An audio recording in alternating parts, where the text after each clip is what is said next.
I've got a question for you. Do you like VTubers? What about trading card games? If you said yes to both of those questions, allow me to introduce you to vCard. Yeah, I'm so fresh like the morning. Mouth wide open like they yawning. Every time they see me, they in G-Shock. So with the intro out of the way, this is going to be my comprehensive guide on how to play vCard. At least if you're me, I'm going to try and put this as simply as possible so that way everybody can understand what I'm saying and what I'm talking about. But for those of you who are unaware, vCard is a game made by GamerSupps, and they started making it in January of 2025 with their first set, Rising Stars. It's essentially a trading card game like Pokemon or Magic the Gathering that highlights a group of artists making trading cards based around certain VTubers that GamerSupps supports.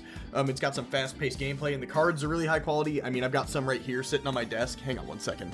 And we've got, stuff like this, where it's just focused around certain VTubers. That card specifically is from Lily Pichu.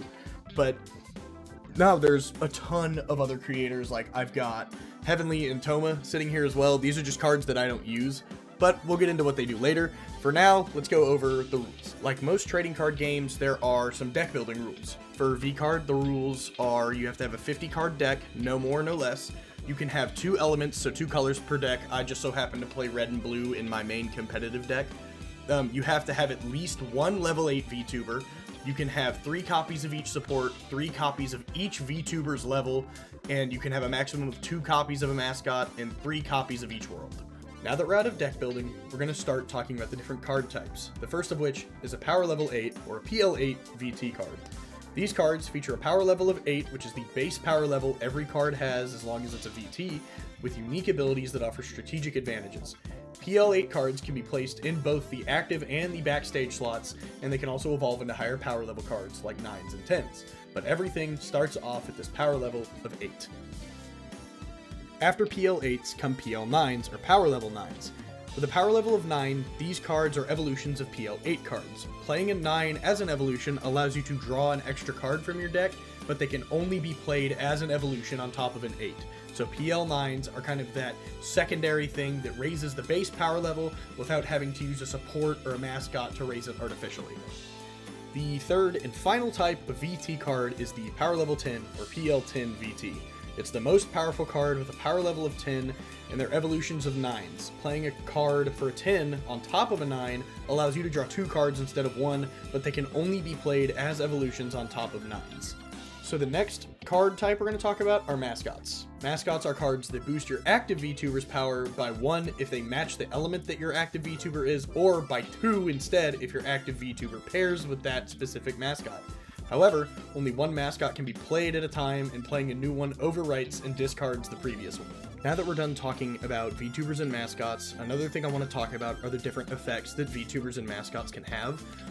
Regardless of what you play, whether it be a PL8 or a mascot, they can have one of 4 effects. The first of which being a swap effect, which allows you to swap the positions between 2 VTubers, meaning you can move 2 backstage VTubers around, or you can move a backstage VTuber and an active VTuber into each other's slots. The second of these effects is lock. Locking is an effect that triggers when you turn the card sideways or tap the card if you've played other card games. That card will remain locked until combat is done. The third effect is a passive effect, which means the effect is always active, or it's triggered by another effect. Something that is typically seen as a passive effect is the coastline key term, which will come into effect later. The fourth and final effect is echo.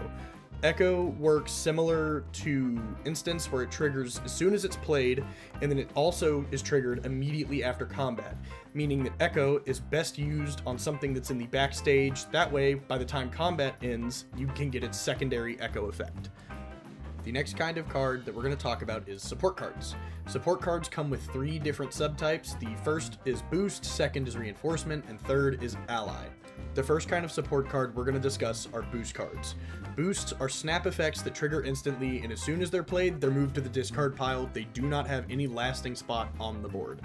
The second kind of support card we're going to talk about is the Reinforcement card. Reinforcements are reactive cards that are played in response to an opponent's specific action. They can be played on anyone's turn, and just like boosts, they're moved to your discard as soon as they're played unless specified otherwise. The third and final kind of support card is the ally card. Ally cards are attached to a VTuber regardless of whether they're in an active slot or a backstage slot. They're discarded if attached to an active VTuber after combat, but typically will remain attached so long as that active VTuber or backstage VTuber remains on the field. The third and final card type we're going to discuss today is the world cards. World cards set the stage for every battle and apply effects to both sides of the field, whether it be your side or your opponent's side. Only one world card can be in effect at a time, and playing a new one overwrites and discards the current world in play. Worlds can provide passive bonuses, elemental advantages, or they even provide unique field effects that influence how each round will play out. An example is there's one that's a power station that allows you to, at the end of every turn, draw an additional card should you choose. So what you're looking at here is the playmat with different zones for vCard. Important zones highlighted on the mat are where your deck and discard pile go, where your mascots are played, where your active VTuber is played, and where any of your backstage VTubers are played. Alrighty, I know that was an absolute earful to listen to, but that is all of the basics and terminology out of the way for like pre-deck building and playing kind of stuff.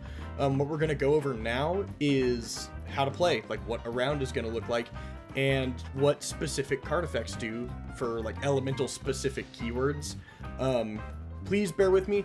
I do not know all of the elements too well. Again, I play red-blue, which means I use a lot of fire and water keywords, so I will be leaning more into that, but I will also try to go over it a little better for all of the elements once I'm done with the general just like play structure.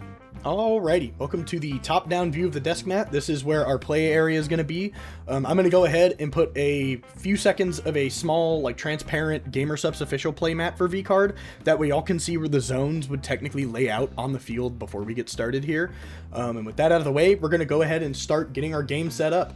Alright, so we are ready to set up our game. We've got our 50-card deck, and then there are a few other things that I like to bring with me to games, just so that way it makes the flow and the kind of presentation of everything a little smoother. So we've got the 50-card deck. I have a crit token that I had custom 3D printed and then I myself painted, so that way I could help visualize critting a little better, since my deck uses a lot of crit effects. I also have a D6 here. This is the official vCard D6, but you can use any D6. I use this to notate which of the 6 rounds we're on before we get to combat for each round. And then the last thing I like to bring is a ton of D20s. I will always have at least one on the board because I like to boost all of my cards, specifically my active. So all of these D20s will make sure that I can properly notate the grand total power level of every card that I have on the field, should it be altered at any point during a game.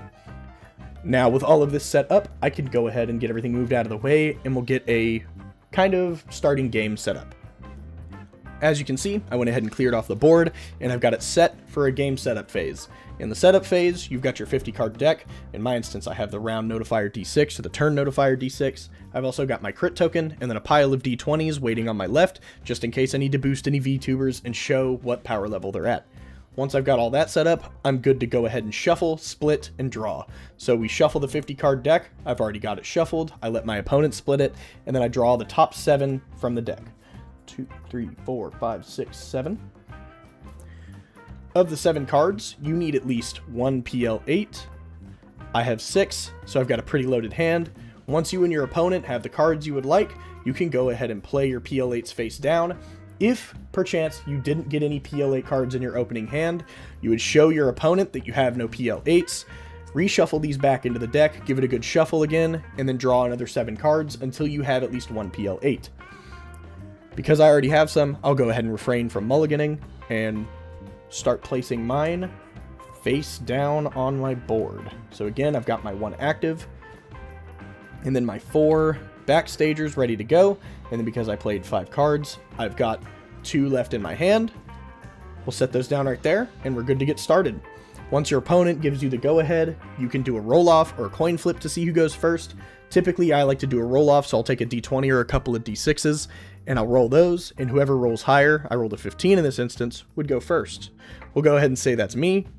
In order to start off your first turn, you turn your active VTuber face up, and then all of your backstagers over to reveal what you have on the board. Once you have all of them revealed, you resolve any snap or jolt effects in your active, so that way you can get everything set up. Snap effects can be resolved at this point from any spot. Jolt effects can only be resolved from the active slot. The only snap effect I have is Rainho. Her snap effect is she gets a +1, so we'll go ahead and pull my first d20 out of the pile, take her from an 8 to a 9, and then I can swap her with any VTuber I control. So I can either move her to a different backstage slot, or my best choice is to move her up front. And you'll see why here in a moment. With Rainho up front, that completes the snap effect, and then the rest of my effects can follow in order. 2 of the 4 in my backstage have passives, the other 2 have locks. So these 2 have certain things that trigger them. These 2 I have to tap to use their effect, and they have their own trigger conditions as well. Starting on my left, we have Freem from set 2. Her passive effect is a coastline, which is a water-specific keyword, meaning this passive effect only takes place whenever she is in the backstage. Her passive effect is I give +1 PL to my active VTuber for all of my backstage VTubers that are not water elementals. So as you can see, because I moved Rainho from the back to the front, I have 3 backstage VTubers that are fire elementals and not water. So she goes from a 9 to a 12 before we even get through the first turn. These 2 are lock effects, so they don't need to do anything right now. This is a passive that only takes place after combat, so that would be my first turn. Then it would be on to my opponent's first turn, where they will flip everything over, and they will do their snap effects, and then their active VTuber's jolt effect if they play electric elementals.